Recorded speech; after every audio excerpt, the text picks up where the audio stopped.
오늘 사무엘기상 3장 말씀에는 드디어 사무엘이 하나님으로부터 직접 말씀 계시를 받는 장면이 나옵니다. 주께서 사무엘을 부르셨고 사무엘이 주의 말씀에 반응을 보이게 됩니다. 당시 이 시대에는 사사들이 치리하던 시대의 거의 마지막입니다. 그래서 엘리도 제사장이 동시에 사사였고 그 다음 대를 이어서 이스라엘의 마지막 사사 사무엘이 사사의 직무를 맡게 됩니다. 자, 그런데 그 당시는 어떤 상황이었느냐? 사사 시대가 어떤 시대인지 여러분 잘 아시죠? 사람들이 각기 자기 생각에 옳은 것을 따라서 행했기 때문에 그들은 하나님의 말씀을 떠나 있던 그런 시대였습니다. 하나님의 말씀 중심이 아니라 자기 생각에 자기 눈에 보기 좋은 대로 행하던 그런 때였습니다. 그래서 그 당시 사무엘이 아직 어린 아이로서 하나님 앞에서 섬길 그 당시에는 주의 말씀이 희귀했다고 했습니다. 열린 환상이 전혀 없었다고 합니다.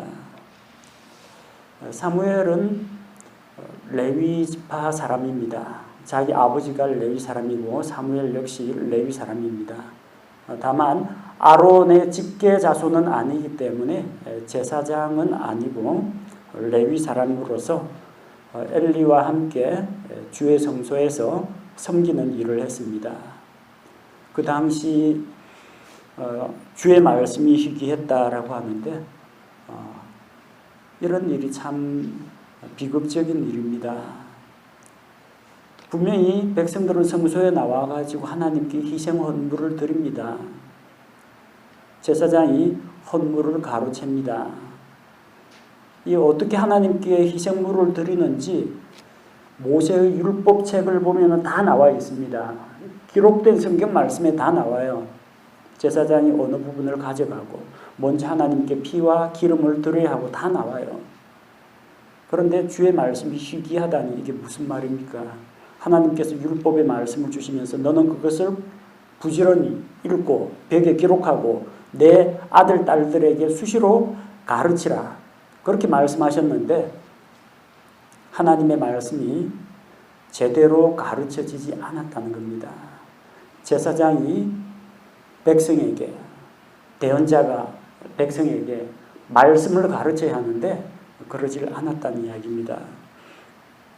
그래서 주의 말씀이 희귀했고 열린 환상이 전혀 없었더라. 환상 계시가 없었다는 겁니다. 환상 계시가 뭐냐면요, 그냥 막 꿈을 꾸듯이 비몽사몽간에 하나님께서 뭔가 이 헛것을 보여주시고 이게 환상 계시가 아닙니다. 이 환상이라는 게 우리 한자어로 쓰니까 환상이라는 게 뭐 비현실적인 그런 의미로 보이는데 영어에서는 비전입니다. 비전. 하나님과 시야를 공유한다는 뜻입니다. 여러분 컴퓨터 게임 하는 사람은 그거 알 거예요. 그 비전, 시야 공유하기 하면 같은 편 아군끼리는 서로의 상대방 진영을 다 볼 수 있도록 되어 있습니다. 이런 하나님의 시야로 내가 어떤 것을 보는 것, 하나님께서 열어주시는 눈을 통해 가지고 하나님의 뜻과 계획을 보게 되는 것을 이야기합니다. 그래서 하나님께서 이게 보여주셔야만 볼 수가 있는 거예요. 환상계시. 환상계시는 어려운 게 아니고 쉽게 이야기하면 성경 말씀이에요. 성경 말씀. 1절에 나오죠. 주의 말씀이 희귀하여 열린 환상이 전혀 없었더라. 환상계시가 없었다, 전혀 없었다. 왜? 말씀이 희귀해서 그렇습니다. 그럼 주의 말씀이 있는 곳에는 환상계시가 있다는 이야기예요. 잠언 29장 18절에도 환상계시가 없는 곳에서는 백성이 망하거니와 법을 지키는 자는 행복하니라. 이 구절도 대꾸를 이루고 있죠. 환상계시, 법을 지키는 자. 환상계시는 주의 법, 주의 말씀입니다.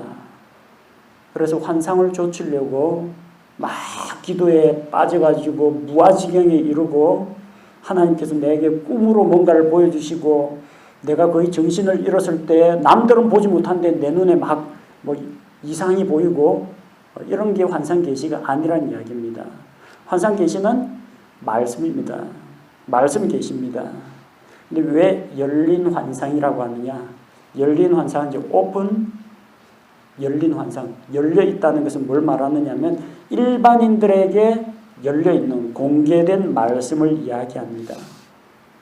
모든 계시의 말씀이 다 열려 있는 건 아니에요. 어떤 말씀은 봉인된 계시도 있습니다. 혹은 일정한 기간까지 간직하고 있어야 하는 그런 계시가 있습니다. 그건 닫힌 계시라고 합니다. 다니엘 12장 4절에 보면 너는 끝이 임하는 때까지 그 말씀들을 닫아두고 그 책을 봉인하라고 했습니다. 하나님께서 다니엘에게 마지막 때에 일어날 일들에 대해서 계시해 주셨습니다. 그거는 비단 메디아와 페르시아와 그리고 그리스와 로마와 이런 것뿐만 아니라 마지막 때에 있을 일까지 다니엘을 통해서 계시를 해 주셨습니다. 그래서 다니엘 그 당시에는 이 말씀을 닫아두라고 했습니다. 똑같은 말씀인데 닫아둔 말씀이 있죠. 열린 말씀이 있고 닫아둔 말씀이 있습니다. 그건 닫힌 계시예요. 그리고 그 책을 봉인하라고 했습니다. 그 당시에는 봉인되어 있었습니다. 그러나 지금 우리는 성경 66권 가운데에서 다니엘서를 읽고 있습니다. 우리에게는 그 말씀이 열려 있다는 겁니다. 열린 환상은 하나님께서 말씀하시고 제사장과 대언자의 입을 통해서 백성에게 퍼져나가는 모든 백성에게 알려야만 하는 그 계시의 말씀을 이야기하는 겁니다. 주의 말씀이 희귀하던 그런 시절이 있었습니다. 왜 그러냐? 하나님께서 계시를 안 주셔서 그러느냐? 하나님께서는 할 수만 있다면 사람들에게 자기의 뜻을, 자기의 계획을 보여주시려고 합니다. 하나님께서는 소통하기를 원하십니다. 하나님께서는 자기의 진리를 사람들이 알게 되기를 원하십니다. 하나님에게 잘못이 있는 게 아니고 사람에게 문제가 있습니다. 왜 환상 계시가 없느냐? 왜 말씀이 다 닫혀버렸느냐? 그 이유가 있어요. 하나님은 계시하고자 하는데 들을 사람이 없어요. 귀를 기울여 듣고 전해줄 사람이 없다는 겁니다. 대언자가 없다는 이야기입니다. 또 대언자가 말씀 들고 가서 선포를 하면은 백성이 눈물로 회개하고 하나님께 돌아오고 하나님의 뜻을 따라서 행해야 하는데 귀로는 말씀을 듣는데 하나님의 말씀을 순종하지 않는다는 겁니다. 그게 문제입니다. 사사시대에도 하나님께서 계시의 말씀을 주셨습니다. 이스라엘의 그 재판관 사사들을 통해서 하나님께서 자기 뜻을 보여주셨습니다. 백성이 죄에 빠졌을 때는 주의 천사가 나타나서 너희가 어찌하여 나와 맺은 언약을 저버리고 가나안 백성과 연합하느냐? 분명히 계시의 말씀으로 백성에게 선포했습니다. 하나님은 말씀하셨어요. 근데 백성이 듣지를 않는다는 겁니다. 이스라엘이 거역했습니다. 그 당시에도 성경은 있었습니다. 제사장은 율법의 말씀을 보관하고 있었습니다. 백성의 아버지들은 신명기 말씀처럼 그것을 부지런히 뺏겨서 가지고 중요한 말씀들은 암송을 하거나 아니면은 자녀들에게 가르치기 위해서 율법의 말씀들을 사본들을 가지고 있었습니다. 율법책을 읽으면 주의 계시를 만날 수가 있습니다. 왜 주의 말씀이 희귀했느냐? 당시에도 제사장에게 율법은 보관되어 있었고 이스라엘의 그 아버지라는 사람들이 율법의 사본들을 가지고 있었습니다. 있으면 뭐합니까? 안 펴보는데 왜 오늘날 기독교인들이 말씀에 영적으로 굶주리고 갈급한지 아십니까? 성경책이 없어서가 아닙니다. 교회 오면 성경책이 있고 집에 식구들 머리 숫자대로 적어도 2-3권 이상은 다 있어요. 성경은 있는데 안 읽는 겁니다. 이거 조금 닫아두고 주일날 가져가려고 어디 선반에 얹어두고 안 펼쳐보는 겁니다. 펼쳐보면 이게 성경을 이렇게 열면 열린 계시가 됩니다. 내가 읽고 그 말씀에 주목하고 그 말씀에 귀를 기울이면 이 열린 계시인데 성경을 안 읽어서 그래요. 이스라엘의 율법책이 사라진 게 아닙니다. 성경책이 사라진 게 아닙니다. 하나님께서 입 다물고 아무 말도 안 하시는 것이 아닙니다. 백성이 말씀을 가까이 하지 않기 때문입니다. 말씀을 가까이 하지 않고 꼭 신기한 기적이나 표적, 이적 같은 것을 바라기 때문입니다. 이스라엘 백성이 하나님의 말씀을 선포해도 순종하지 않으면 듣지도 않는데 계속해서 새로운 말씀들을 주실 수가 없는 것입니다. 그래서 그 당시에는 주의 말씀이 정말 희귀했습니다. 열린 환상이 없었습니다.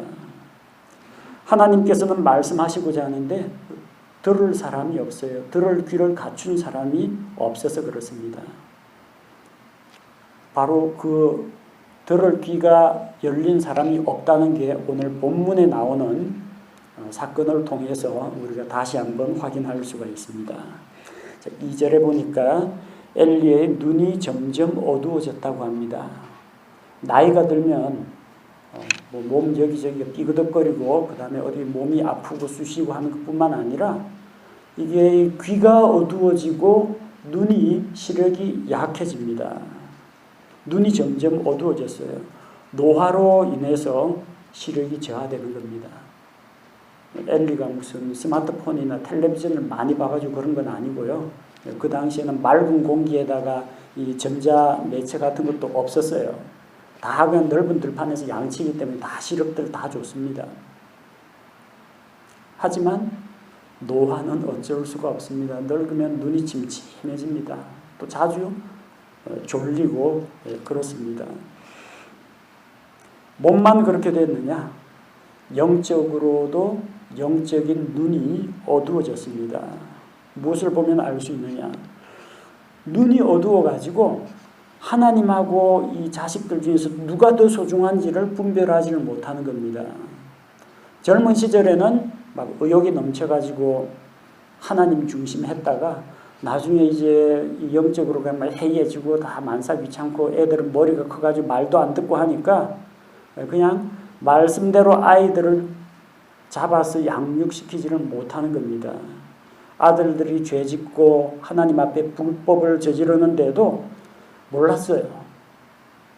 자식 귀한 줄은 알았는데 그 자식들이 성소에 보내놓으면 하나님께 예배 잘 드릴 줄 알았는데 몰랐어요. 우리 아들이 그럴 줄은 몰랐어요. 백성에게서 듣는 소문을 통해 가지고 자기 아들들이 어떤 짓을 저질렀는지 알게 됐습니다. 이스라엘 백성이 제사장과 더불어 하나님께 드리는 희생 예배를 멸시하는데 그거 몰랐습니다. 성소에 율법의 말씀이 보관되어 있는데 주의 말씀을 제대로 읽고 가까이 하지 않았습니다. 영적인 분별력이 떨어졌다는 이야기입니다. 자, 그런데 엘리는 저녁 때가 되니까 자기 처소에 가서 누웠습니다. 그리고 주의 성전 안에 있는 하나님의 등불은 아직 꺼지지 않았는데 성소 안에는 하나님의 궤가 있었습니다. 그 궤 안에 뭐가 들어있어요? 율법의 말씀, 십계명 돌판이 들어있습니다. 말씀은 엘리에게서 아주 가까운 곳에 있습니다. 그 성전 안에, 그 성소 안에 엘리도 자기 처소에 누웠고 사무엘도 잠자리에 들려고 똑같이 누웠습니다. 당시에는 아직까지 예루살렘에 솔로몬의 성전이 건축되기 이전이었기 때문에 하나님의 궤는 여전히 실로에 있는 성소, 성막에 있었습니다. 사무엘은 성소에서 섬기는 일을 하고 또 성소에서 자리에서 누워가지고 아침에 일어나면은 성소의 문을 열고 등불을 관리하는 레위 사람들이 하는 그런 일들을 담당했습니다. 자, 그런데 바로 그 밤에 하나님께서 찾아오셔서 사무엘을 부르십니다. 4절에 처음으로 주께서 사무엘을 부르십니다. 주께서 사무엘을 부르시니 그가 응답하되 내가 여기 있나이다 하고 누구한테 답한 거예요? 하나님께 답한 거 아닙니다.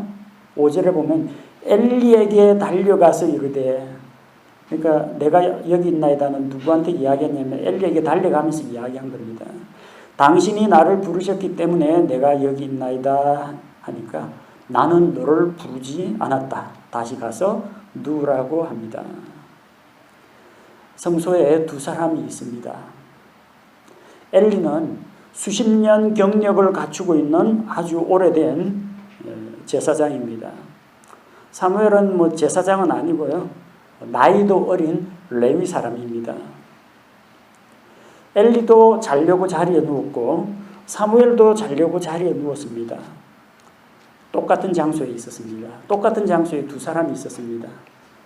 한 사람은 보다도 오랫동안 하나님의 일을 많이 한 사람이고 한 사람은 이제 견습생으로 막 성소에서 여러 가지 수종 들고 수발 드는 그런 일을 하는 사람입니다. 근데 홈리와 비느핫은 어디 갔어요? 엘리도 있고 사무엘도 있는데 두 제사장이 사라졌습니다. 엘리의 두 아들이 어디 갔는지 성경에 기록이 안 나옵니다. 앞쪽에 보면은 그 성소에서 섬기는 여인들하고 같이 동침한 이야기가 나오는데 어쩌면 어디선가 무슨 일을 하고 있을지도 모릅니다.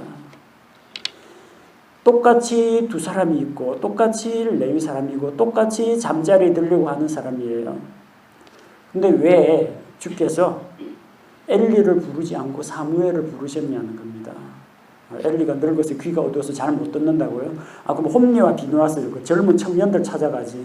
아직까지 이제 대여섯 살 되었을 어린 사무엘을 왜 부르시냐는 겁니다. 엘리가 눈만 어두운 게 아니라 영적 분별력도 어둡고 귀도 어둡고 말씀에 대한 귀도 닫혀있기 때문에 엘리를 부르지 않으셨습니다. 또한 하나님께서 엘리와 엘리의 두 아들들, 엘리의 집안에 진노하셔서 형벌을 내리기로 작정하셨습니다. 그래서 엘리를 상대하지 않으셨습니다. 제사장 맞습니다. 사무엘보다도 경력이 오래된 제사장입니다. 하나님께서 그를 상대하지 않습니다. 말씀을 들을 준비가 되지 않았기 때문입니다. 사무엘이 그나마 없었을 때는 하나님께서 엘리고 홈리와 비느핫이고 아무도 안 만났습니다. 그러니까 열린 환상 계시가 없고 말씀이 희귀할 수밖에 없는 거예요. 근데 이 자라나는 젊은 새싹 사무엘이 들어왔어요. 하나님께서 이제 입을 여시는 겁니다. 그래도 들을 귀 있는 사람 한 명 왔다 하고 하나님께서 성소에 찾아와 가지고 사무엘을 부르신 겁니다. 사무엘이 엘리에게로 갔지만 엘리는 자기가 부르지 않았다고 합니다. 사무엘은 하나님께서 설마 사람의 언어로 히브리 언어로 사무엘아 사무엘아 하고 말씀을 하실 줄을 몰랐어요. 하나님에 대한 어떤 개념이나 지식이 아직 없던 그런 시절입니다. 한 번도 주님의 음성을 직접 들었던 적이 없습니다. 구약시대에는 하나님께서 꿈이나 환상을 통해서 나타나기도 하셨고 아브라함이나 모세나 이런 사람들에게 직접 나타나서 직접 말씀을 하기도 하셨습니다. 근데 아직 나이가 어린 사무엘은 그런 경험을 아직 해본 적이 없습니다. 성소에 지금 누가 있느냐? 저기 홈리와 비느핫은 어디 갔는지 모르겠고 엘리 제사장이 있고 내가 있고 두 사람밖에 없으니까 내가 나를 불렀을 리는 없고 사무엘아 사무엘 하니까 이거 틀림없이 엘리 제사장이 뭔가 심부름시킬 일이 있나 보다 하고 부랴부랴 달려간 겁니다. 그 음성이 설마 하나님의 음성이라고는 상상도 하지 못했던 겁니다. 엘리가 아니래요. 도로 가서 누웠습니다. 헛것을 들었나 아니면 불러놓고 시치미를 떼나 근데 다시 가서 누웠어요. 6절과 7절에 보니까 주께서 두 번째로 또 부르십니다. 사무엘아 하고 부르시니 사무엘이 일어나서 엘리에게 가서 또 이야기합니다. 당신이 나를 부르셨기에 내가 여기 있나이다. 엘리가 또 말합니다. 내 아들아 나는 부르지 아니하였으니 다시 누우라고 합니다. 자, 이렇게 오해가 빚어진 이유는 무엇이냐? 7절 이제 사무엘은 아직 주를 알지 못하였고 주의 말씀도 아직 그에게 계시되지 않았기 때문이라고 합니다. 사무엘이 주를 알지 못했다는 것은 이런 하나님도 몰라보는 뭐 그런 의미가 아닙니다. 그거는 홈리와 비느하스 이야기예요. 엘리의 두 아들들은 벨리알의 아들들이라 그들이 주를 알지 못하였더라. 하나님에 대한 지식이 없는 게 아니라 홈리와 비느하스는 하나님을 아는 척도 안 하고 하나님을 하나님으로 인정하지 않았다는 이야기입니다. 그런데 사무엘은 그거하고는 좀 다릅니다. 사무엘은 공적 예배를 통해서 하나님께 예배를 드리긴 했는데 하나님과 인격적으로 개인적으로 만나는 그런 경험이 아직 없었다는 겁니다. 그래서 하나님 계시다는 건 알아요. 성경책 속에 하나님은 뭐라고 하셨는지도 알아요. 그런데 내가 실제로 내 삶 가운데에서 하나님을 경험해 보지 못한 사람들이 많이 있습니다. 성경 교리는 다 알아요. 뭐 삼위일체 하나님도 알고 뭐 처녀 탄생도 알고 뭐 환란기나 뭐 천년왕국이나 뭐 예수님의 십자가 대속과 그리고 믿음으로 말미암는 구원 다 알아요. 근데 문제는 뭐냐? 내 일상생활 가운데서 직접 하나님을 경험해 보지 못한 사람들이 더러 있다는 겁니다. 어떤 경우냐?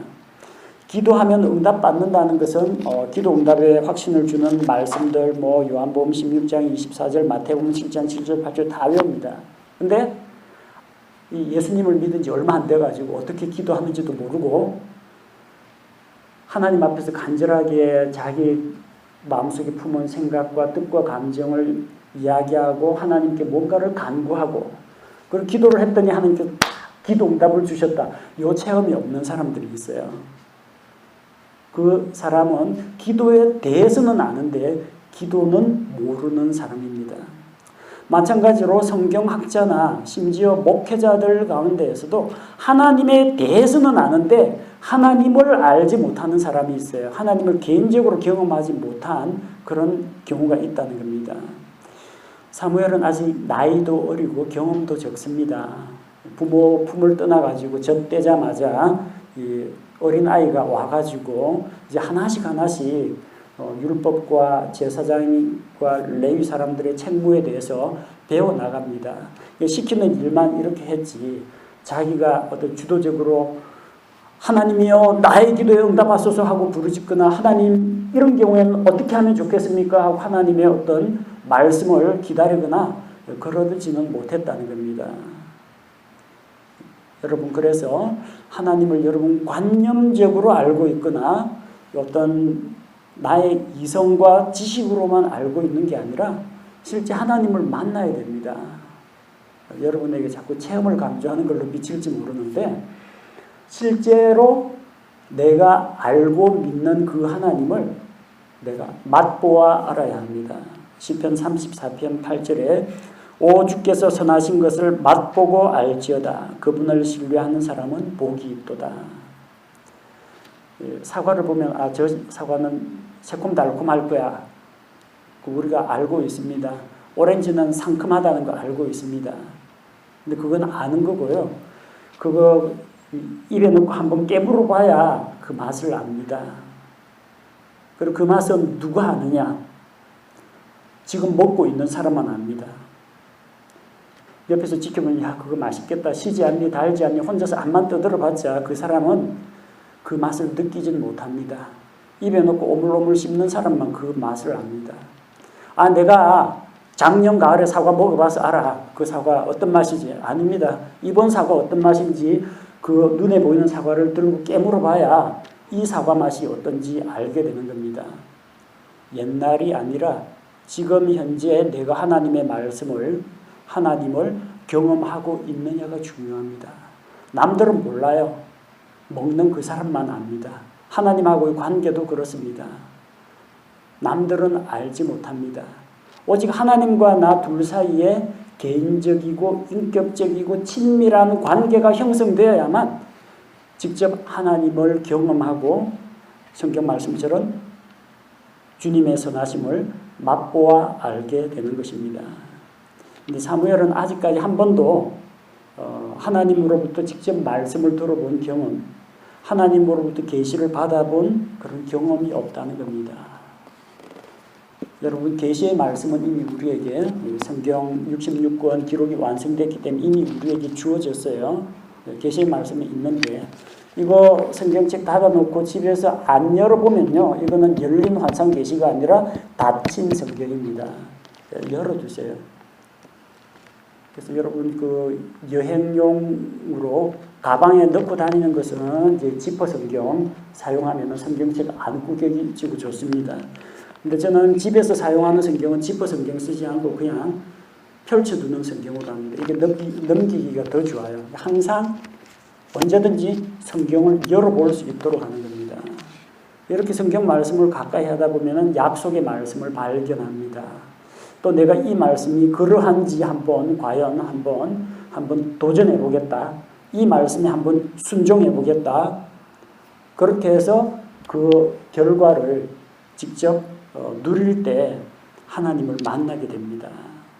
하나님께서 성소에서 사무엘에게 나타나신 것처럼 내가 자고 있는데 머리맡에 하나님이 나타나서 나를 깜짝 놀래키는 그런 하나님이 아니라 이미 우리에게는 완성된 계시의 말씀이 우리에게 있고 내가 언제든지 이 성경 말씀을 펼쳐서 말씀과 기도로 주님과 교제할 때 그분과 인격적인 만남을 가질 수가 있다는 겁니다.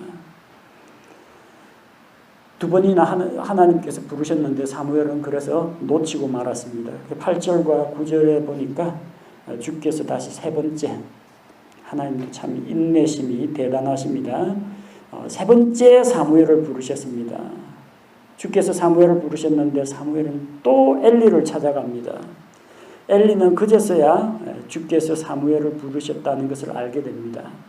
지금 성소 안에는 자려고 누워있는 엘리와 또 잠자리에 들려고 하는 사무엘 둘밖에 없어요. 사무엘하고 부르셨습니까? 세 번이나 찾아오니까 나는 안 불렀다. 그럼 누가 불렀겠느냐? 성소에 하나님께서 부르셨을 거라고 생각한 겁니다. 그래서 엘리가 사무엘에게 일러줍니다. 다음에 너를 부르시는 목소리가 들리거든 어떻게 반응을 해야 되는지 가르쳐 줍니다. 그래서 9절에 대답할 말을 알려주죠. 너는 말하기를 주여 말씀하옵소서 주의 종이 듣나이다 하라. 그렇게 대답하라 하고 일러주고 사무엘은 또다시 자기 처소에 가서 누웠습니다. 주여 말씀하옵소서 주의 종이 듣나이다. 하나님께서 뭔가 나에게 계시의 말씀을 주고자 하실 때 이런 식으로 반응하라는 겁니다. 하나님께 이렇게 구해야 합니다. 주여 말씀하옵소서. 내게 계시의 말씀을 주옵소서. 여러분 아침에 일어나가지고 경건의 시간 혹은 헌신의 시간 성경 말씀 읽고 기도하는 시간이 있죠. 성경책을 읽고 그러는데 오늘은 뭔가 약간 하나님께서 나에게 새로운 깨달음을 안 주시는 것 같다. 약간 좀 맹숭맹숭하다. 그럴 때 여러분 기도하십시오. 주여 말씀하옵소서. 내가 성경을 읽지만 하나님께서 성경을 통해서 내게 말씀을 주셔야 됩니다.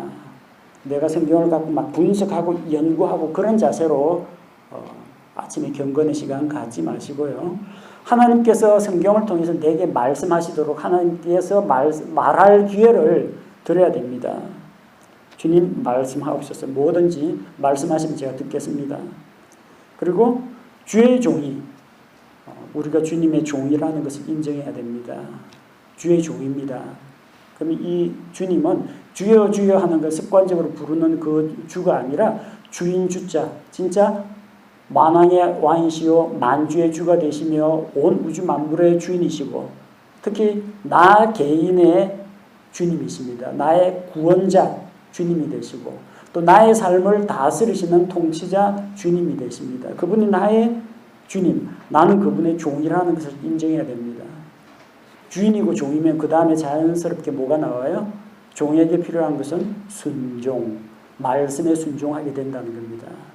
그래서 하나님의 말씀을 내가 듣고 깨닫고 이해하고 경험하려면 이런 자세가 필요해요. 주여 말씀하옵소서. 저는 주님의 종입니다. 말씀하시면 그 말씀에 제가 잘 듣고 순종하겠습니다.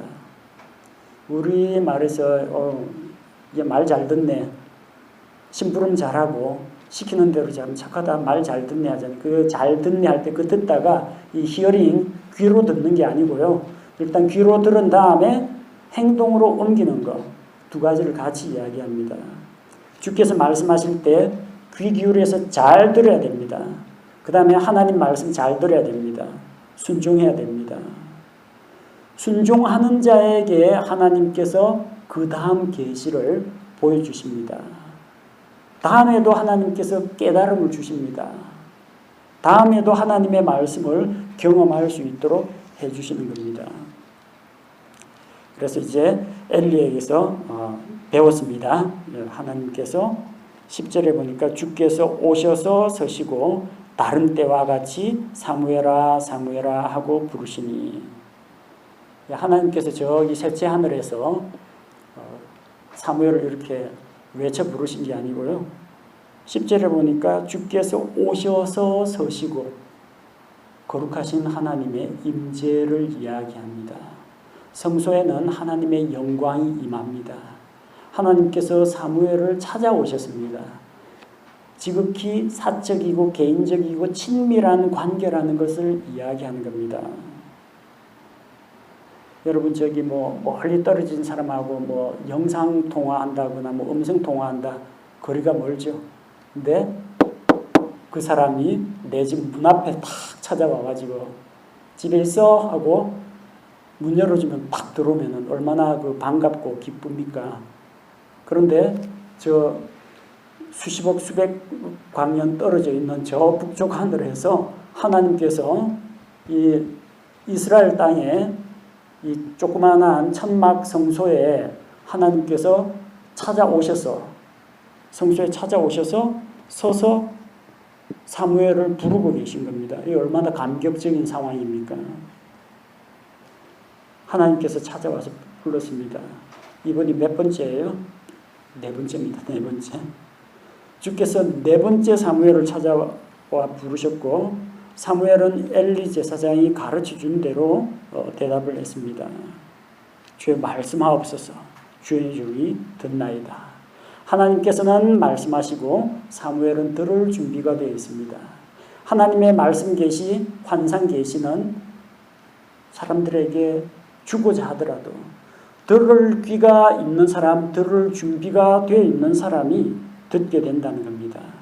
그 밤에 하나님께서는 사무엘에게 말씀 계시를 처음으로 주시고 사무엘은 하나님과 교제하는 그 기쁨과 감격을 누립니다. 그러나 조금 떨어진 곳에는 늙은 제사장이 코를 골면서 자고 있습니다. 똑같은 성소에 똑같은 이 레위 사람 두 사람이 누워 있는데 하나님께서는 누구는 찾아오시고 누구는 안 찾아오십니다. 엘리에게는 말을 엘리야 엘리야 대답하는 요령도 알고 있는데 엘리는 부르지도 않으셨습니다.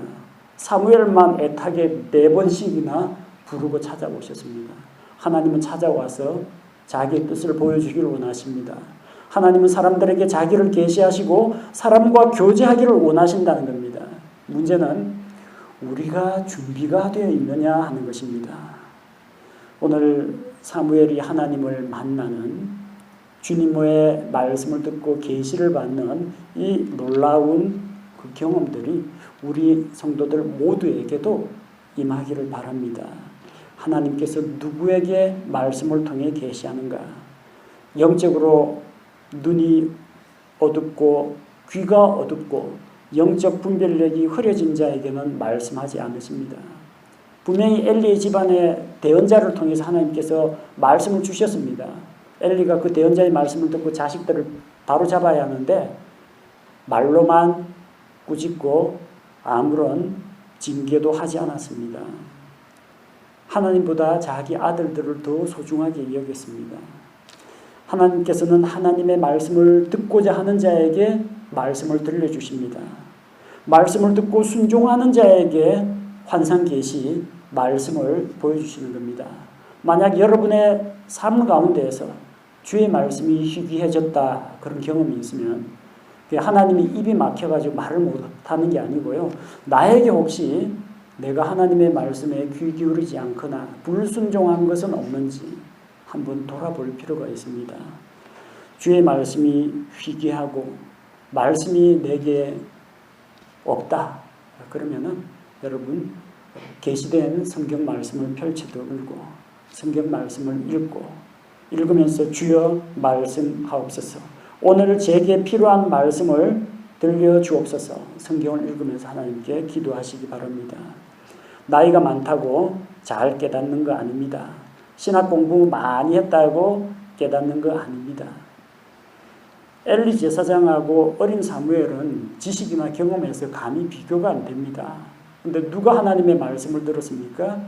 들을 귀가 열려있는 사무엘이 들었고 엘리는 듣지 못했다는 것을 기억하시기 바랍니다. 어린 학생이라도 상관없습니다. 목사보다 더 성경을 열심히 읽고 더 잘 깨달을 수도 있습니다. 하나님께서는 사람들을 부르고 계십니다. 사사시대에는 하나님이 참 답답하셨을 거예요. 이 말을 하려고 하는데 누가 귀 기울여 듣는 사람이 없으니까 또 열심히 주의 천사가 나타나서 이야기하는데 귀로는 잘 듣는데 소리는 잘 듣는데 말을 안 들어요. 말을 순종을 안 한다는 겁니다. 하나님께서는 성경을 통해서 설교자를 통해서 복음 전도자를 통해서 또 주변 환경을 통해서 사람들을 부르고 계십니다. 그런데 많은 사람들이 하나님의 부르심을 깨닫지 못하고 엉뚱한 대상을 찾아갑니다. 이것이 하나님의 부르심, 하나님의 뜻이구나 하고 깨달아야 하는데 사무엘이 잘 몰라서 그런 것처럼 엘리를 찾아가서 저 부르셨습니까? 그렇게 찾아가는 일이 있다는 거예요. 우리는 이것이 하나님의 말씀인지 하나님께서 나를 부르고 계시는 건지 우리가 알 수 있어야 합니다. 우리가 비록 잘 깨닫지 못한다 하더라도 염려하지 마십시오. 내가 한번 이야기해서 잘 못 알아들으면요, 하나님은 친절하게 두 번째에 불러주십니다. 성경 읽기를 통해서 부르셨는데 내가 잘 반응을 못 보이고 깨닫지 못하면 주일 예배 시간에 설교를 통해서 또 한 번 불러주십니다. 설교를 통해서 소리는 잘 들었는데 마음에 와닿는 게 없으면 개인 교제 시간에, 소모임 교제 시간에 다른 형제자매의 삶의 간증을 통해서 아차 그렇구나 하고 깨달음을 주실 수도 있습니다. 세 번째도 못 깨닫는다. 네 번째도 하나님 찾아오십니다. 네 번째에도 만약에 사무엘이 엉뚱한 짓 했으면요, 하나님은 아마 다섯 번째도 찾아오셨을 겁니다. 오래 참고 기다리시는 주님입니다. 우리가 그분의 말씀을 듣고 반응을 보일 때까지 하나님께서 오래 참고 기다려 주신다는 것, 참 우리에게는 복된 소식이라고 할 수가 있습니다. 자, 그렇게 해서 어린 사무엘은 드디어 하나님을 만났고 또 하나님의 계시의 말씀을 받고 사람들에게 전달하는 대언자 역할을 하게 됩니다.